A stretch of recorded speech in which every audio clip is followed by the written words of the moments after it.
All right.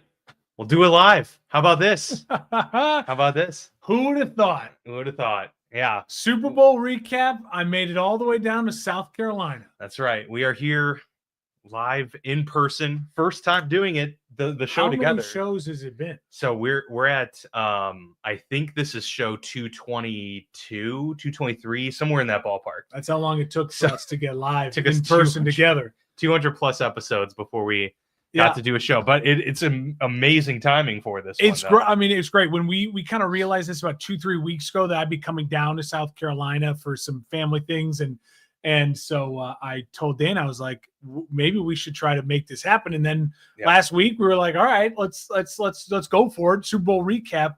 I just wish we had a better game to sit here and pick apart. But it really, we were kind of laughing. We're like, this is gonna be the easiest Super Bowl recap we've done in our time together, because it was a ass kicking from start to finish.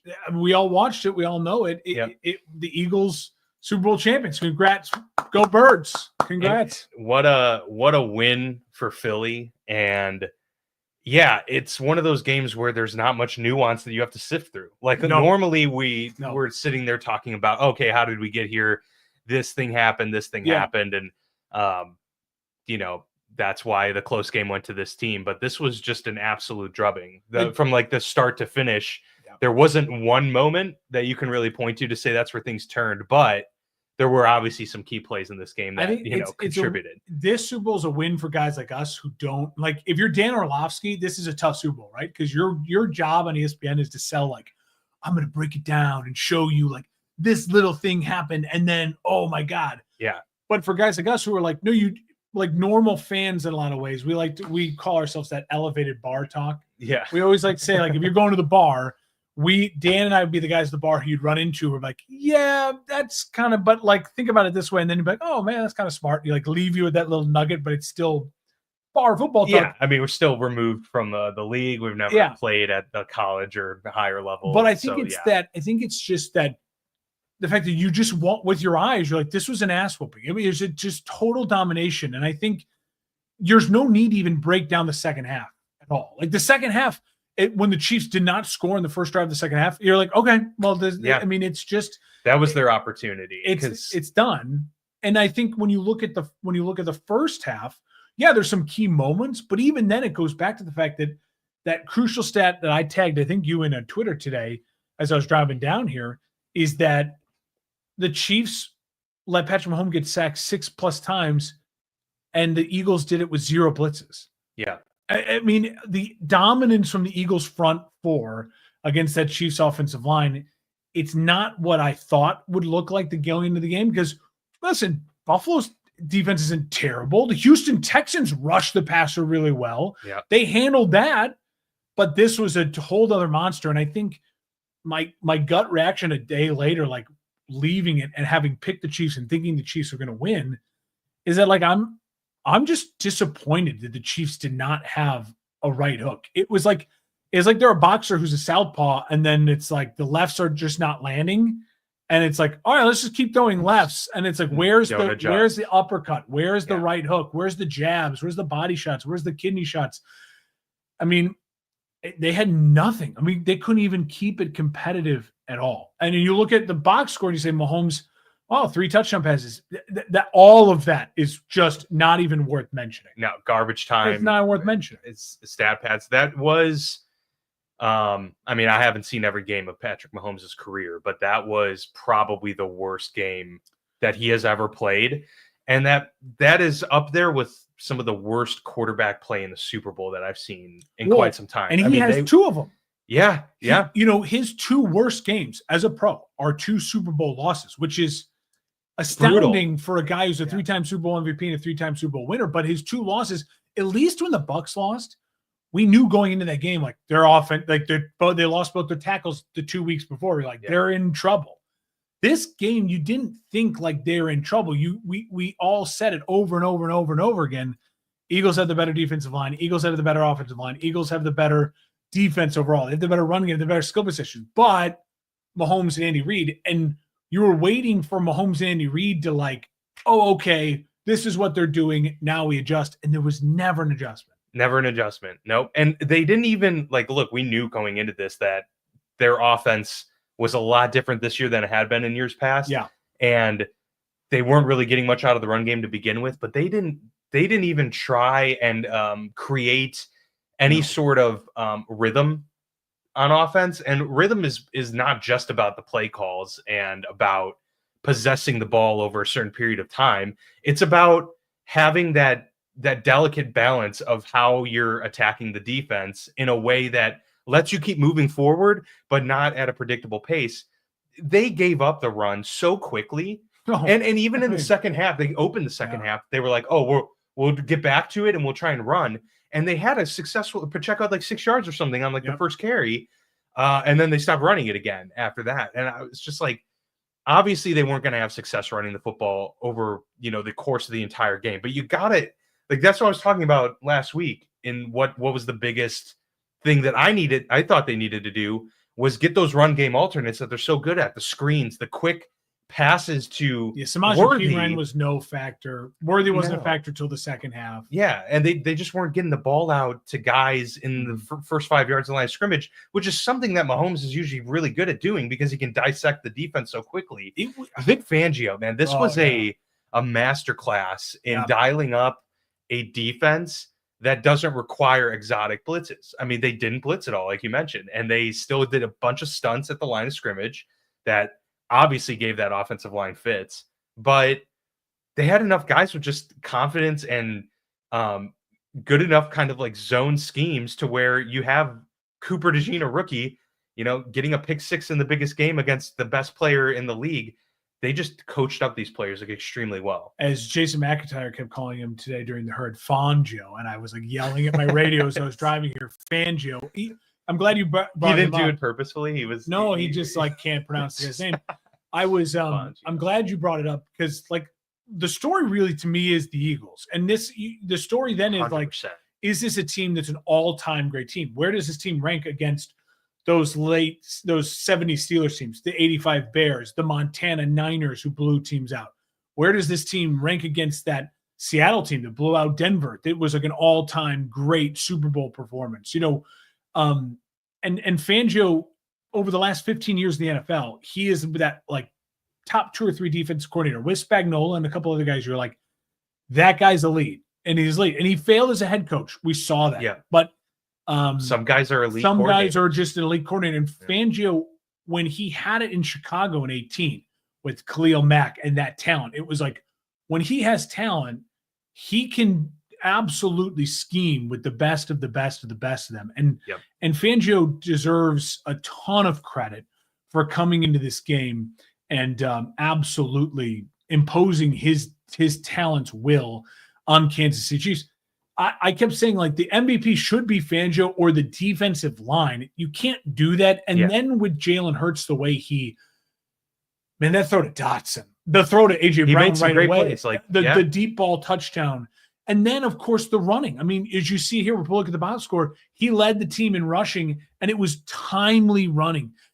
Jalen Hurts ran the ball when it was like, a 3rd and long, and it's like, I have all day to throw, and now I'm sneaking out. And it's like, that's the running we've seen Pat do, and we talked about Pat doing that running in the preview and what he did against the Bills. Like, that's what's killer. And it felt like it truly, if you'd never watched football before and you didn't know any of the pre-snaps going into it, the conceived notions of how great a player is or how great not a player is and all that stuff, it seemed like there's one guy who's calm, cool, collected, and really, really gifted versus another offense that looked out of sync, out of whack. They looked like the moment was too big and they didn't have the horses. I tweeted out somewhere like early in the second quarter, it became so apparent the talent disparity was just absolutely killer. And when I think about like in this Mahomes era that we're in, right? It does feel so clear now to me to beat Mahomes and to win a Super Bowl right now when you're going up against those type of teams that Mahomes brings to the table. First off, they can't win every Super Bowl, right? Like they could, right? Because Mahomes has been so good. Yeah. And they were the first team to ever get back to 3 straight. And as far as after winning 2 in a row. I mean, Buffalo, we know, but like have the chance for the three-peat in the Super Bowl era. What they still accomplished this year as basically a one-loss team was incredible. And they definitely played above their skis. We knew the talent overall offensively just was really, really lacking. And you had to move through Tooney, the guard, to tackle. But what I'm trying to say is what I think we really learned is like if you want to beat Mahomes in a Super Bowl, you get to that moment, or in an AFC title game, you have to look at what the Bucs did a couple years ago, and you have to look at what the Eagles did this year. You have to have a roster that is on the front seven and the offensive line better than what Kansas City has. Yeah. So that has to be a bare minimum. And then your quarterback has to be good enough to play at Mahomes' level in that moment or outplay him. Now you'd argue, well, what about the Eagles 2 years ago? Did they? I truly think if you look at the 57 versus 59, remember that was a different Chiefs offensive line. That was still that offensive line that was the new rebuilt tackles that were really good. It was still like the best O-line in the league. The embarrassing loss to Tampa. Yeah. Also, a younger Kelsey and a Mahomes that was still pushing the ball down the field in a little different way, and a defense that had Snead and some guys who were more in their prime, name guys versus really young and exciting guys with an older Chris Jones. And then I would also add, in my opinion, I think this Eagles team is more talented than that Eagles team. Yeah. And on top of the fact that, like, going into this game, it felt like a rematch really of last year's Super Bowl, where it's like, wait a minute. Niners are the better defense. Niners are the better offensive line. Niners are the better running back. Niners have the better wide receivers. Niners have the tight end in his prime. Mm-hmm. But the Eagles have Mahomes and Andy Reid. Well, what did the Niners not have that the Eagles had? Jalen Hurts versus Brock Purdy. Jalen Hurts, to me, deserved the MVP because you can't give it to the defensive line. You can't give it to for the DC because Jalen Hurts truly was, with the runs, the timely throws, the absolute like difference maker for the Eagles and why they won this game versus why they didn't win it 2 years ago and why the Niners didn't win it last year versus the Chiefs. Yeah, he rose to the occasion when it mattered 100%. most in this game, and that's that's not something that necessarily shows up on the stat sheet, but people know it when they see it, and they anyone that watched the game would say, "Wow, he was really composed throughout the entire game and didn't make the back-breaking play." And he had the one pick, but it was early in the game, and it was early, yeah, and it was really an arm punt, and exactly, it was at the 2-yard line. Like, okay, whatever, you take your shots, like.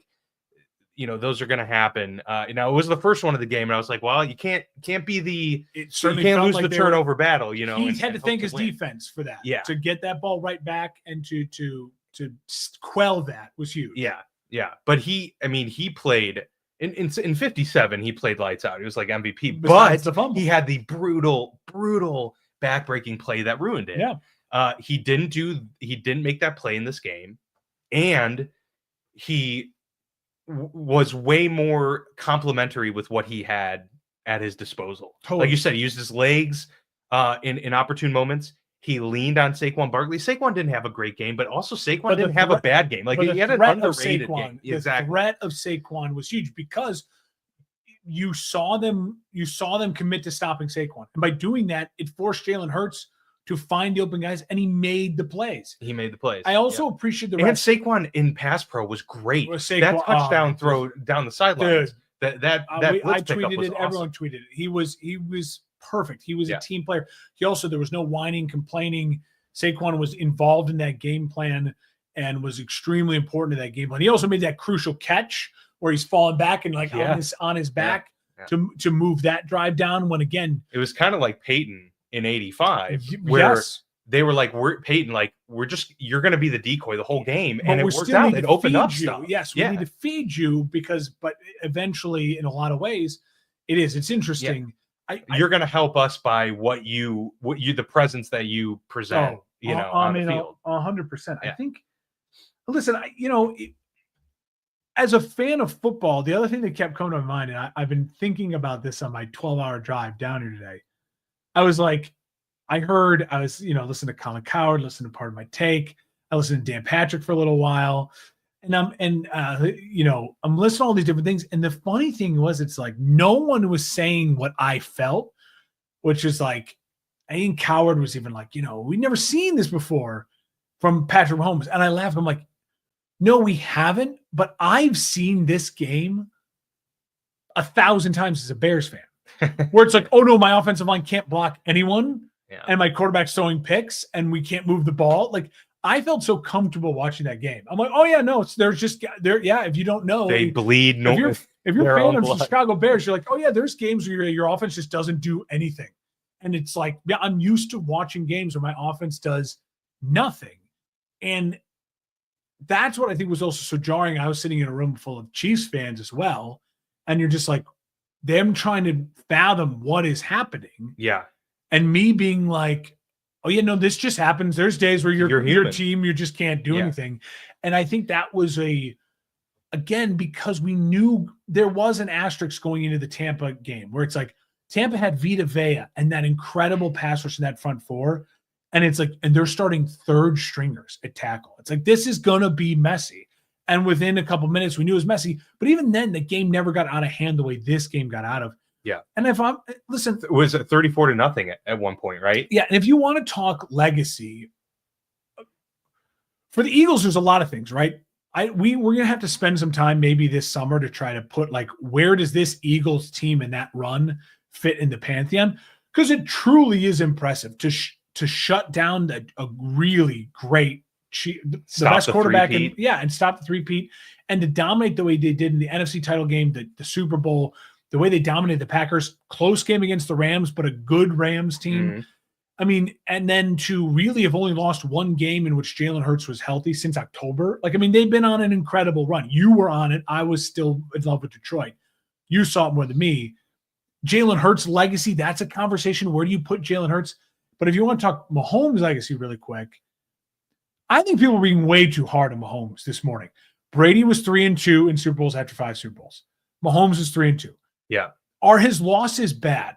Yes. Yeah, Brady never got blown out. No. Yeah. Would it shock me, though, if Mahomes is in the Super Bowl and winning it again next year? No, of course not. No. Yeah. Would it shock you, though, also if Mahomes goes into this is the transition now, right? Where it's like, hey, they need a couple pieces. Like, they definitely need a left tackle so they can get Tooney back at the guard, and they need to resign Trey Smith. Like, they've got to commit to that, right? And then I would also argue it's time to go back and get Mahomes a true number one. Rashid Rice come back from injury. You don't know what he's going to be like. You don't know if he's going to play because the legal actions are still trying to figure it out. Worthy has become the next, like, fun gadget guy, but he's not a 1. He's a 2 or a 3 on, like, a great team. I think Noah Gray is a nice fit. I'm not, like, too worried about tight end if you keep Travis and Noah Gray, but, like, and that defense also, is young. They need I know Rashid Rice is like a pretty, like, he's a bigger kind of body guy, but like they need like a stretch the field, but also like incredible route runner tactician. I mean, look, I don't know what their cap situation is, but like T. Higgins would be a great fit in Kansas City for what they need there. But yeah, I mean, it'll be interesting to see who's the Vegas favorite going into 2025. Well, so Eagles should be, but again, we know how hard it is to repeat. Yeah. Like, repeating is insane. And also, I mean, is Saquon going to run for 2,000 yards again and be healthy the whole year? Right. There's the Eagles' offensive line until the end of the year was very healthy with Juergens and the set. Yeah, what's his name? Lane Johnson's getting he's up there for sure. Mailata was great. They need to resign Mekhi Becton, and why can't they think the other Landon Dickerson? Yeah, like, he got injured too late, but like but this defense is so young. Like, they're gonna have a stout defense for the next 3 years minimum. Yeah. So, and probably going to sign quite a few of those guys. Well, and that's what's interesting. Remember, Jalen Hurts already got paid the big contract. Yeah. This is the first, because I'm pretty sure Stafford won the ring and then got the big contract, or did they trade for him big contract and then he won? I think he got the big contract right when they traded him. I think so. Now we have that. We have the evidence, right? Stafford and Hurts are the 2 people in the modern era to get the big deal and then win a Super Bowl. Yeah. And part of what was Mahomes. But he won a Super Bowl, then got a big deal, then still won 2 more. Okay. Yeah. So, but in that world of, like, look at all the guys who've gotten the big deals, right? Jordan Love, Trevor Lawrence, you know what I mean? Joe Burrow hasn't won with Josh Allen. Like, think of all the guys who got the big deals. Lamar. So you add Hurts, Dak. You add 2 big deals for Dak. You add Jalen to that category, which I think is really special. How did the Eagles do it? Howie Roseman, ever since he drafted Jalen Reagor over Justin Jefferson, he's nailed the draft. I mean, you look at his draft since that embarrassing miss, and it is nothing but Jordan Davis, Jalen Carter, Cooper DeJean, Quinyon Mitchell, and studs. I mean, Dickerson, Devonta Smith. I mean, just stud after stud. Plus, you add in, he made the AJ Brown trade. He got the Saquon Barkley signing. Yep. So he's been on a tear. Masterclass in roster construction. And they don't have to worry about paying a lot of those guys that we've mentioned for another year or two. And by then, Jalen Hurts' cap hit is way manageable. You can spread out. You probably just extend him and extend it even more. Yeah. So the Eagles are in a really, really great space. I think that, listen, this is an Eagles franchise now that's been to a lot of Super Bowls and a lot of playoff wins since 2000 with Andy Reid, and then with the success, a very brief success of Chip Kelly, but then into Doug Peterson. You look at Jeffrey Lurie as an owner, and you look at Howie Roseman as a GM. Howie Roseman now as a GM has won 2 Super Bowls with 2 different quarterbacks. That doesn't happen in the modern NFL. Especially in the same decade, or in the 10-year span. Yeah, where Nick Foles just retired. I mean, technically could still be playing in that. And you could argue 3 quarterbacks because he had Carson Wentz, who was supposed to be the guy, and they're like, oh, but we have this backup that we give won the him Super credit Bowl for the with. Jalen Hurts draft. Absolutely, pick. Yeah, it really is. So you look at how do you do it? How do you beat Mahomes? How do you win a Super Bowl in this era? Right now, the surefire way is you need to have extremely dominant offensive and defensive lines that have really good help. Brandon Graham coming back too was such a fucking that's awesome. How did I miss that being that big of a factor? Yeah, he was great. Him and Sweat is a free agent. He's got to get paid, or he's going to just resign. But I'm going to say this right now: if the Eagles somehow find a way to get Myles Garrett, I'm gonna riot. The Bills need Myles Garrett. Yes. And that would be a really fun storyline. Also, it's funny because it's like you could argue now the Chiefs, kind of like when the Warriors lost a ring and then they got Kevin Durant. Like the Chiefs going to get Myles Garrett and then drafting a stud young wide receiver and getting a tackle or something they lost Super Bowl, so they're retooling. That'd be kind of fun in its own weird way. I mean, I was thinking, just don't go to the Packers, Myles Garrett. Don't go to the Packers. I'm glad you brought up the what's the blueprint, because I wanted to talk about that today, because the Eagles have given us the blueprint in how you do it, and not just how you do it in this 7-year span, but how they've carried themselves as an organization for really the last 20 plus years, because they are showing us you can win while being completely aggressive and taking a lot of risks. Change coaches, change quarterbacks. Changing coaches and quarterbacks. Like that takes a lot of guts, and a lot of teams aren't willing to do that. Especially if you're a team like the Eagles, who hadn't won a Super Bowl in forever. They could have had every reason. And now they've won 2 in 7 years, 8 years. They could have had every reason to say no, we're sticking with Andy Reid because we've never been this close before. Now, we have, but not this consistently. But they're we're not satisfied with this. To have that constant hunger is an underrated quality in the NFL, to constantly be seeking not just comfort and good, but to constantly be saying Super Bowl is the only thing on our minds. And so it feels that way in Philadelphia. It does. It doesn't feel that way with every organization. And I'll just say again, Philly deserves a ton of credit for putting this roster together. Listen, they also were considerably healthy overall. That matters in winning a Super Bowl. Absolutely. Especially as we're going 18-game season. Yeah. So the recipe truly, I think, is you need to have dominant offensive and defensive lines. What killed the Lions? They're the only offensive line that can compete with Phillies, but their defensive line fell apart physically. You lose Hutchinson, and they just didn't have the horses. And you look at, so you have to have both sides of the ball, rushing with 4 and getting pressure with 4. We've known it since those Giants Super Bowls. That is obviously always the goal. It's the key in the modern NFL. Because you look at Spags, even as brilliant as some of his blitzes were, the Eagles' offensive line was good enough to pick it up. And then Hurts, the other part of what's the blueprint is, they just had so much you man have coverage, to have a quarterback who's, in my opinion, better than the Kirk Cousins, Brock Purdy, Jimmy Garoppolo. Because you look at it, Mhm. Mahomes would have lost that Super Bowl to the Niners, the first one, if Jimmy Garoppolo completes that deep ball, but he missed it.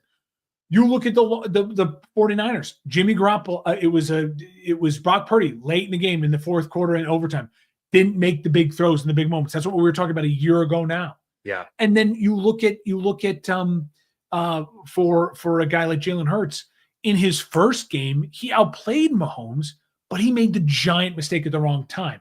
And the team wasn't mature enough yet to handle the rest of that. And the Chiefs, I think, that was a better Chiefs team 2 years ago than this Chiefs team. Yeah. And then you look at this Super Bowl, Jalen Hurts, again, he made one mistake. His contemporary made a lot more mistakes, and he didn't make any other mistakes. He was flawless besides that one mistake. So if you're trying to win a Super Bowl, if you are a Washington Commanders fan, if you are a Detroit Lions fan, because I think Jared Goff's slightly above the Brock Purdy's, the Kirk Cousins, the Jimmy Garoppolo's, right? Mm-hmm. So I think he's in that category. If you're a Bills fan, you obviously have the quarterback. Go build a dominant defensive line. You have a really solid offensive line. Go build a dominant defensive line. Go get Myles Garrett. If you are the Ravens, gosh, you got a really good defensive line. You got a really good offensive line. They're the one head case where it's kind of like they just got to find a way to win and not get tight. Plays, yeah. If you're the Niners, you look back at them, you want to get back to dominance. You're old up front on both sides of the ball. Get younger, get more dominant both sides of the ball. The Rams were really close. They gave Philly the toughest play this season. Their defensive line is young, but Jared Verse is really coming good. on. Yeah. Their offensive line is young, but they're coming along. So can you now make those couple extra adjustments? Probably improve the running game a little bit, maybe a little bit more explosive than Kyron Williams. And now you got to find a place where Cooper Kupp. You look at the Packers. The Packers, we talk about all the great things about them, but yet that kind of inexperience on both the front, the offensive line, the defensive line. So there's teams that are hanging around there, and they're floating in the atmosphere. You say to yourself, you have a quarterback who's just as good talent-wise, I'd argue, as Jalen Hurts, because that's the other conversation. Where's Jalen Hurts talent-wise?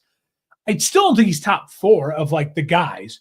Correct. But he absolutely is the leader of the number 5 spot, where it's like, I'm going to give him the nose above Herbert, above Jaden Daniels, above CJ Stroud, above Trevor Lawrence, above Caleb Williams, but Jared Goff. But those are those guys who you look at and you say, they're just as talented if the team comes into the right spot. Right, yeah. The 4 guys, Lamar, Burrow, Mahomes, and Allen, we believe could win one, like we saw Mahomes win one the last 2 years, where it's like not everything's right, but they're just that good and they can win one.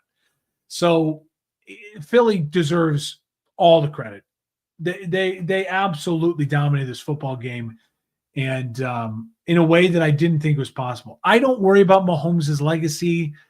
To put a button on that conversation, again, we're in the middle of this thing. Yeah, Mahomes could go 5 years and not win one, go 10 years and not win one like Tom Brady, and then would it shock you if he won 2 or 3 late? No. Yeah.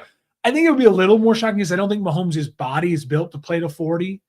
This is true. I do think the thing that scares me if I'm a Chiefs fan is that we lived through the Brady Manning era of greatness, the Drew Brees era of greatness, where it's like when you have a pure pocket passer, what makes Tom Brady and those other 2 guys so special, and Joe Montana in a lot of ways, was like, oh, no. I feel very confident that my quarterback is the smartest person on the field. Yeah. This game was a telling of like,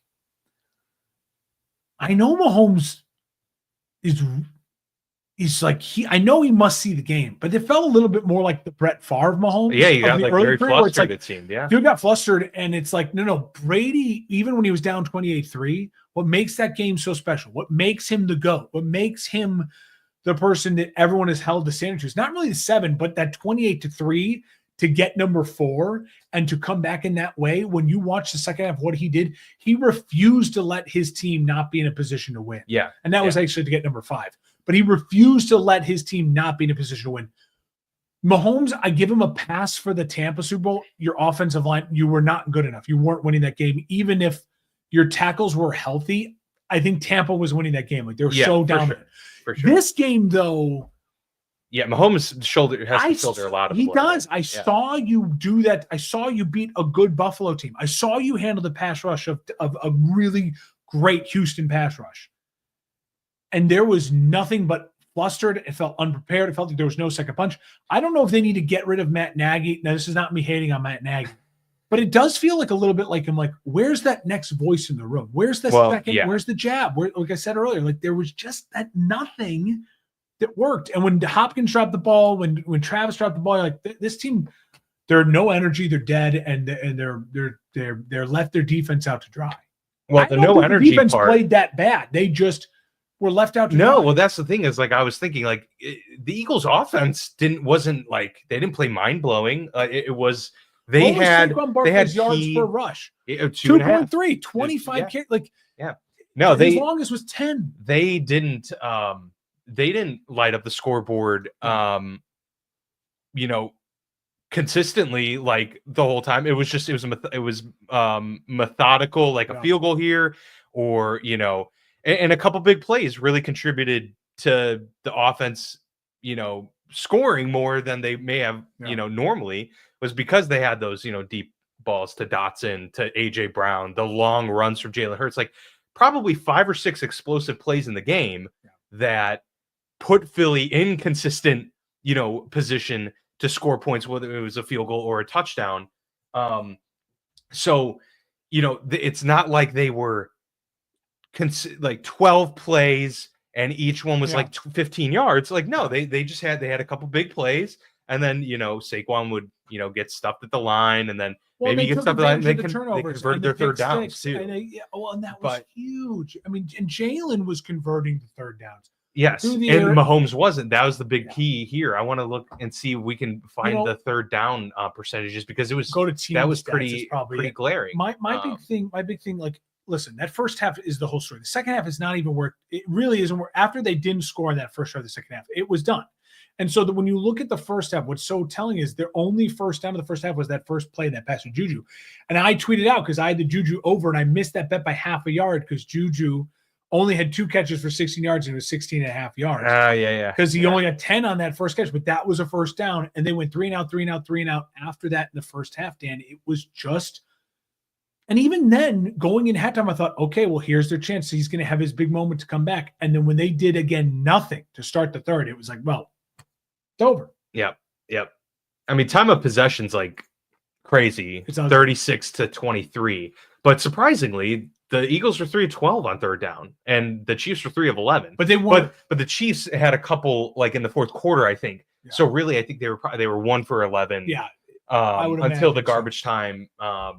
So, but still, I mean, that was a little surprising. But I did want to, I don't. It's hard to like approach this topic without it coming across like I'm character attacking or something like that. But like, I think the question has to be asked, like, was there was the cockiness turned up a little bit too much for Kansas City versus the confidence? Because Tom was always confident going into a Super Bowl, but Tom also was never satisfied. Like, even in like the interviews that he was doing leading up to the game, he talked about how he didn't watch a movie or take a moment for rest. Now, that's him. Like, a lot of guys can be fully prepared and also take time to like relax and soak up the moment. But the point is, like, Tom and the Belichick era and everything, like, they approached every game with an appreciation for the game, I think, and like knowing how difficult it is to get there. Yeah. I just think like what we saw on the field, and I'm not saying this is actually what it was, but it did seem like, oh, is this a team that maybe came in expecting themselves to do really well, and when it went poorly early on, they were so jarred by it that they couldn't get out of their own heads? Because that drop by D-Hop, dude, like, he was like falling. Like, this is what you're there for, man. Like, you haven't made big plays. Travis all 2 year. drops, his first 2 targets, bad drops. Now the second one was a little low, but like, you got to catch that. You can't. These are routine plays. So the question, like, were they cocky? Did they? And I'll say this. I just think it's fair to ask. I think it's very fair to ask. Yeah. I think what's 2 things, right? Number one, I think what's scary is this could absolutely light a fire under this Chiefs team. Yeah. And if you're Patrick Mahomes, for sure, the only thing that can motivate Patrick Mahomes is this, like, you are the way your team lost the Super Bowl. Think about what he's going to say to his wife and his friends. And they're like, I'm going to fucking live in the film room. You know what I mean? I'm going to get my body in insane shape. I'm going to call Brett Veach tomorrow and be like, go get me a number one wide receiver. Like will it ignite that passion for them going forward? I could see that. I think Brett Veach has some work to do, Chiefs GM. I think Andy, I would love to see what he's not going to say because he's a coach. He does a lot of great coach speak. But I wonder if Andy Reid's looking and going, my guys were cocky. Yeah. And maybe in a lot of ways, maybe we needed this. And maybe now this will start another Super Bowl run. Like this is the start of the championship DVD for next year for Kansas City. I think it could really be. I mean, they were a team too that wasn't really fully embedded in the Kansas City culture, especially on offense. Like there's a lot of new pieces. Xavier Worthy, D-Hop. And Hollywood Brown didn't play all season. They had him late. Hop Williams was they traded for. And it felt like a mishmash. And it felt a lot like, okay, Xavier is a part of your franchise going forward. You hope Rashid Rice with the legal issues and the health is a part of your franchise going forward. Mahomes is. I think Noah Gray is in line to replace Travis. Yeah. You maybe want to go. Maybe you look in the draft. You say in the second or third round, is there an interesting young tight end prospect that's available? As far as were they cocky, I think the only person who knows the answer to that truly is Andy Reid. I think Andy Reid's the only one who can sit there and honestly say to Brett Veach or to Mahomes or whatever, like, I'm disappointed. I feel like you were not prepared for this, and I was trying to feed you answers. And you were shook. I mean, it looked like Mahomes was shook. He was throwing things and doing things and like, this dude is shook. And like maybe Mahomes is the only other person who maybe would go, no, my coach failed me. I was trying to change protections. He said, no, it's fine. Yeah. Maybe it's Matt Nagy, like whoever they're like one of the three of them on offense, Mahomes, Nagy, Reid, the three of them are the only ones who truly know, were we too cocky? Were we too not prepared? Or did we truly just get our asses handed to us? And there was nothing we could do. And everything we tried, and we can look in the mirror then and look at Brett Veach and go, we got our asses handed to us. We need to resign Trey Smith. Go get us a stud left tackle, and we need to go get T. Higgins or a number one, right? Or go get us Myles Garrett to put in next to Karl Loftus and Jones or whatever it might be. I think how the Chiefs respond this offseason, we'll learn what they thought, right? Like the truth of that. Yeah. Because if they get really aggressive on offense, they're going to look at it and be like, yeah, we were cocky, and now we've learned our lesson. We need to invest back in offense, and we need to go get some guys and be able to go pound for pound, one for one with the studs that a team like Philly could bring. Because if you're Kansas City, the AFC shouldn't scare you. You feel like you can get home field advantage. You also won a Super Bowl last year going on the road, going to Baltimore, going to Buffalo, right? Yep. You feel like you have a mental edge over those teams, right? But if you look at the NFC, I mean, Philly's a juggernaut that obviously we know health and all those things on paper is not going anywhere. They're young. Everyone's locked up for the most part. They're not going. Lions aren't going anywhere. The Lions, we don't know what they're going to do with their new coordinators and the new look, but talent-wise roster, they're not going anywhere. And then you look at young, improving Green Bay, young, improving Washington. Obviously, San Francisco is going to reach. They're not sitting there laurels. Minnesota and Rams. Those are all teams that you look at and say, no matter who comes out of that gauntlet of the NFC, Kansas City's going to have to manage that as well. You can't just rely on you. We've learned now you cannot just rely on Mahomes and a bunch of guys. Yeah, you got to go back to the moment where it's like, our offense has a true identity. They didn't have a true identity all this year. They were a team that relied on their defense, and Mahomes made the right play at the right time. The problem in this game was their offense didn't even have a chance to be in the right play at the right time because they were so overwhelmed because the Eagles defense was that good. And shame on the Chiefs for not having some sort of answer to at least make it 24-10 going into half. Yeah. And then they had that opportunity with over 2 minutes to go. It's 24-13, and then maybe it eventually ends up 40-20.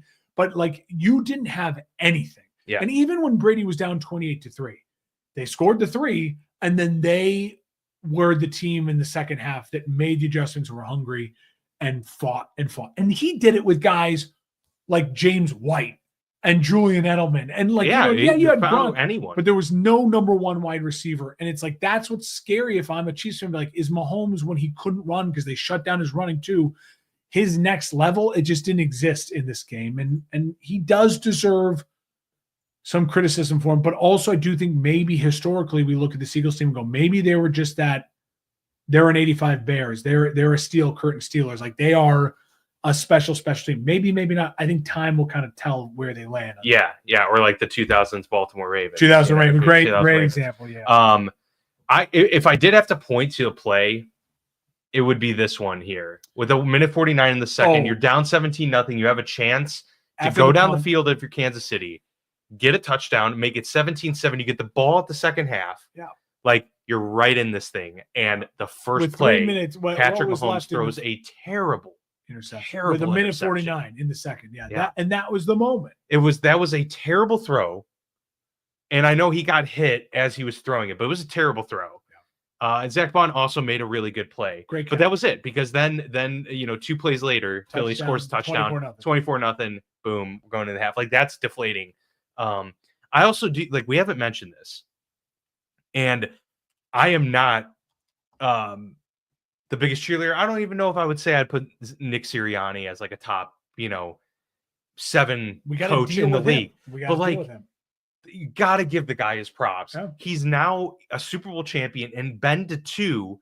And yes, Howie Roseman's given him a loaded rosters, but there's been a lot of loaded rosters in the NFL that never get to the Super Bowl, let alone, get the actual ring. I mean, we'll talk about, yes, there's been luck with the lack of injuries and stuff like that. But, the Lions from 2 years ago had a chance and they didn't get there. And it's like, what if the Lions never go? I'm not going to hold that against Dan Campbell and say he's a terrible coach. He's a good coach. But like, all I'm saying is, like, Nick should get the kudos for like doing it, Super Bowls, to getting it done. 4 playoff appearances. Yeah. And remember, this franchise, when he took it over, was in this weird shambles of like Carson Wentz, but yet he didn't win the Super Bowl. And when he it was weird. The Eagles had a weird vibe. And that was one of the reasons why we still struggle with Sirianni with his introductory press conference and all these things. Were like, this is just the vibe's getting weirder. But I think what the Eagles found in Sirianni, and you could tell me if you feel this vibe or not, was when they went to the Super Bowl, they had 2 great coordinators who went on to become coaches. Last year, then, they bring in 2 young coordinators. Sean Desai, the defense coordinator. I can't remember who was the offensive coordinator. And they were the hottest team in football. Then had the collapse. And then collapse. And we put the collapse on Sirianni. But if you really think about it, you look back at that Eagles team, there were some key injuries. Yep. And it's really hard to go back-to-back Super Bowls. I think when you put that year now more in context, you look and you go, yeah, it's really hard to go back. So they made it to the playoffs, and then they lost to a Bucs team and they underperformed. But what did the ownership and the general manager do? Nick Sirianni did not hire Fangio and Kellen Moore. That was the GM, and that was them saying, we have a coach who the players like and is really actually kind of controllable. He doesn't make bad timeout decisions. He is, at least far as from afar. Now, a diehard Philly fan may be watching games going, no, he does this, he does these things are normal. But from the world view, it's not like he's got clock management issues. The ship is not exactly tight, but being that young guy who's the CEO and Fangio, maybe he's just a really good delegator. Like, he could be, and it appears that way. And I will say this: they got to go find an offensive coordinator. Well, a lot of them are taken off the market, and that's going to be an interesting thing. Yeah, because those are hard to find. What I think now the legacy for him becomes is, if he gets just another competent or above average offensive coordinator and they go back on a deep playoff run, now the legacy is Nick Sirianni might be the most elite CEO type coach in the NFL. Because he makes it work with a lot of different groupings. Like, they've had a lot of different assistant head coaches. But if he already has a coaching tree, but in a weird way, is wild. Steichen and Gannon. Like there's something to be said for that. Like, so do you think he hired Gannon and Steichen? There might be reports out there that confirm any of this. Because I felt like those were his guys. Those were his guys because I'm pretty sure he brought them with him in that tree. So I think he might be a really good evaluator. of talent as well. And also like in terms of like the coaching, like what it requires. Like maybe last year's maybe he coordinators were gives bad. guys the room to do their jobs. Yeah. And that's an underrated, it's a huge thing. aspect, right? I And mean, it's he what is- I complained he to is- Tomlin about a yeah, lot of times, right? He's an offensive leaning guy. So you can also argue that he'll like Campbell, because a lot of people are forgetting about Detroit. And my defense of Campbell, I guess I should have to use it for Sirianni as well, as he is still the offensive guy who's going to say, we're going for it on fourth down. Yeah. This is the culture of the offense I'm setting. Campbell set the culture of the offense with Ben Johnson. Because already you can tell from Ben Johnson's introductory press conference some things. He's like, I'm not just taking my Detroit playbook and inserting it here. Because it feels like that was the playbook. That's the kind of playbook that Dan Campbell like also was like, this is the offense I want. And now mold it with these guys. Where Ben Johnson already said, I'm going to mold a new offense with the talent I have. That's also maybe a little bit more of like how I want offense to go. So maybe Sirianni did that with Kellen Moore as well. Like, hey, we're going to be aggressive. They were a great fourth down team. I think, again, that's why I hate the legacy talk in the middle of careers, right? We can now look at Doug Peterson and be like, kind of feels like a one-trick pony. And they got lightning in a bottle type of win. Like the Ravens with Brian Billick. Is Brian Billick an all-time great coach? He won a Super Bowl. Feels like he was the right guy for that one moment and then underachieved beyond that. Yeah. Hey, Harbaugh, John Gruden, lightning in a bottle. You know what I mean? And right guy at the right time, lightning. Probably an incredible OC. And you take that compared to the guys like Harbaugh and Tomlin, who you'd say not lightning in a bottle, but certainly not consistently peak great, because they would win more. Yeah. But they've won one, but they're good and they're better than Doug Peterson. They're better than Brian Billick. They're better than John Gruden, because they win at a high enough level to where you can't fire them because the wheels don't fall off. The wheels don't fall off. So it's that weird, like it is that weird, like where does he rank for Sirianni? The story, there's still a lot of book to be written. Yep. Is he going to go Doug Peterson, or is he going to go Mike Tomlin, or is he going to go Andy Reid? Is he going to go like, no, now let's win multiple Super Bowls? And then you have to put into factor, like, okay, when we talk about Andy Reid's greatness, we do mention the fact that he didn't win any until he got a really incredible quarterback talent. Right. In Patrick Mahomes. Yeah. So for Sirianni, it'll be, does he win one where it's like, man, that defense isn't what it used to be, or man, that offense is now really Jalen Hurts reliant, or what? Like, you know what I mean? Yeah. Like, so, but he's already won without an elite quarterback. Like, I don't think many people would say that Hurts is an elite quarterback, and so there's something to be said for that. I mean, Hurts might be in recent memory of quarterbacks that have won Super Bowls. You know, like there aren't too many. You know, it's like Joe Flacco. Like, is he in that Joe Flacco tier right now? Well, he's obviously different play styles. To me, he's Russell Wilson. Yeah, and you win one early, and he throws like his throwing style is very, very similar. He's way better of a runner, like physical, mobile, way more powerful. He's also got the tush push, which is like his signature thing. But we talk about Russ as a Hall of Famer, but and then that'll be interesting. And Russ might be that like one of those like very border, like yes, he's a Hall of Famer, but it's like Eli Manning, like, you know. Yeah, I think so. I think for Jalen, what's interesting, is he's got a 5 or 6 year window to also set his career in stone. Sirianni's got that. Mahomes, and that's what's crazy. Like Mahomes and Andy, like to me, a lot of their legacy is really set. Yeah. If you do what you've done for 6 years in this league, in this run, winning 3, going to 5 in 6 years, like that is something that is just, you only can name the few other teams. It's like Patriots, Cowboys, Niners, Steelers, where it's like those are the only teams in those areas like have ever done anything remotely like that. So the legacies are set. Can they improve it? Certainly. Can they hurt it? As much as so, like they're going to be Hall of Famers, they're not going to hurt it in the sense from like now Mahomes, I think, is the 10th best quarterback of all time. As right. Yeah. But he may no longer have the strong case for diehard number 2 and you lock me in at number 2. Yeah. Andy Reid may not have the case for like lock me in as the second greatest coach of all time. They're leaving a little room for a discussion, but I'm also not going to fight you too hard on if that.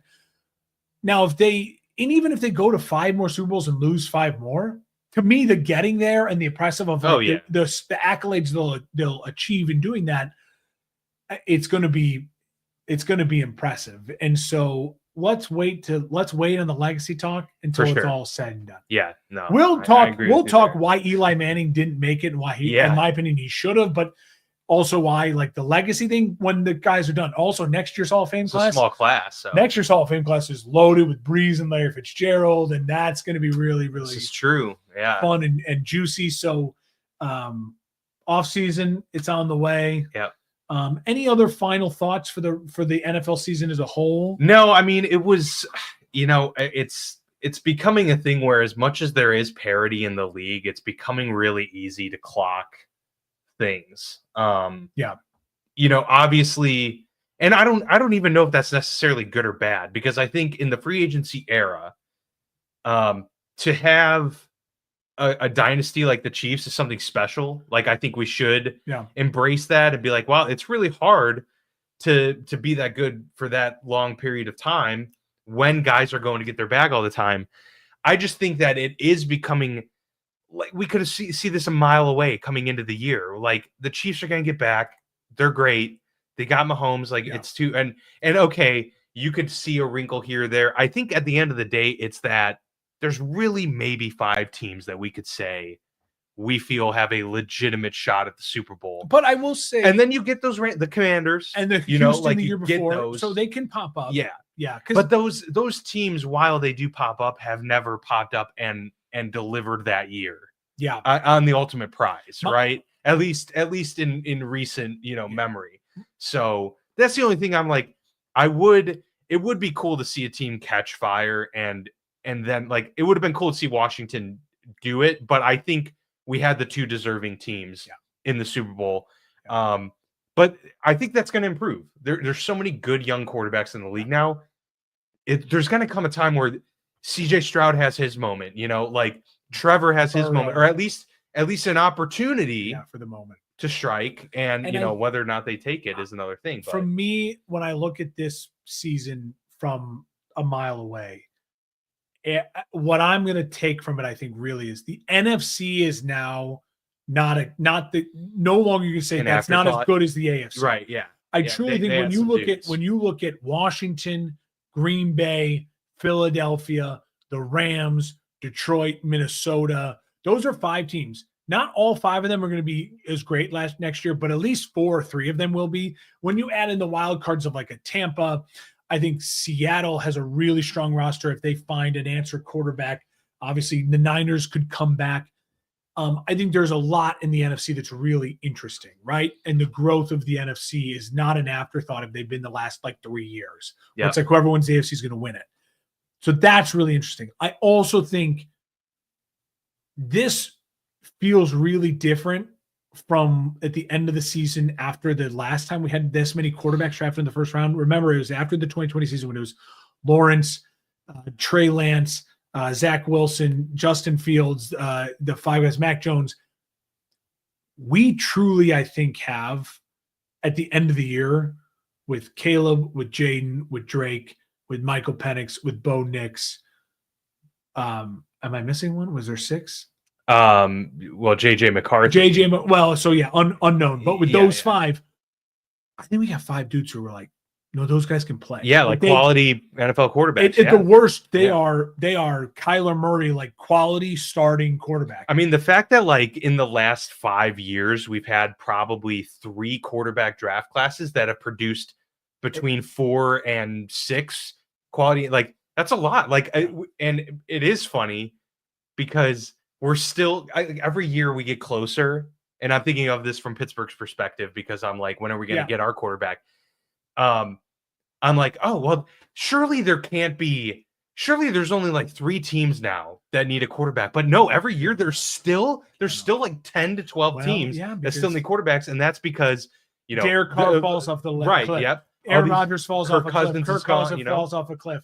Aaron Rodgers is not. It's funny. It's interesting. You lose guys still at a steady pace. I do think though, in like 10 years is going to be really interesting because either we're going to have a complete purge because like so many of these young great quarterbacks are all within 4 years of each other, and a lot of these guys don't look like they're like Josh Allen, Jalen Hurts, Jaden Daniels, Lamar Jackson. They don't feel like 15-year quarterbacks. Correct. Yeah. You know what I mean? Maybe Josh. Like Caleb I could see Williams, Josh turning into a more pocket I think guy. Caleb feels like a 12, 13-year quarterback. Mahomes feels like a 13, 14-year quarterback where it's like the body fluidity, the movement. They're kind of like Russ, where it's like when that is really gone, unless you are elite at throwing the ball in the pocket and you have a coach and a system that encourages that, what are you? Yeah. So I agree with you. It's the next 5 years, I think we are in a quarterback golden era. Yeah. Which is really exciting. Now, again, sophomore slumps can happen, and like the guys I just listed could all stink. Jane Daniels could stink, you know what I mean? Like, or like, maybe eventually, you know what I mean? Like Drake May turns into a pumpkin, Caleb, whatever. Yeah. So it's like, but right now, I think those are the two things that I take away. I think the NFC now is really, really tough at the top, just like the AFC. And now it looks like we have 5 young guys who are going to be players next year. Yeah. No, I'm excited for it. Well, it's been a hell of a ride for the 2024-2025 NFL season.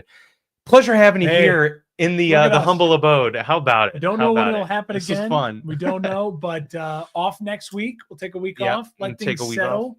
And then we'll talk Aaron Rodgers. We'll start talking draft. Myles Garrett, Cooper Kupp, like a lot of off-season content. Starts in like 3-4 weeks. Looks like Kellen Moore going to be with the Saints, and so we'll have thoughts in 2 weeks from now. We'll do some cleanup. Yeah, really excited for it. Well, this has been fun. We appreciate you being along for the ride throughout this whole thing. If you're watching or listening, however you get the show, we do appreciate you watching. The year of the Bears, son. Yes. Let's go. This is the time. 2025 is here. But we appreciate everybody, all the support. And if you love hearing and talking football well beyond the NFL season, that's what we're here for. So we're excited to do it for the For Frequency's Sake Podcast Network, and really looking forward to another great offseason ahead. Appreciate it, everyone. We'll see you soon.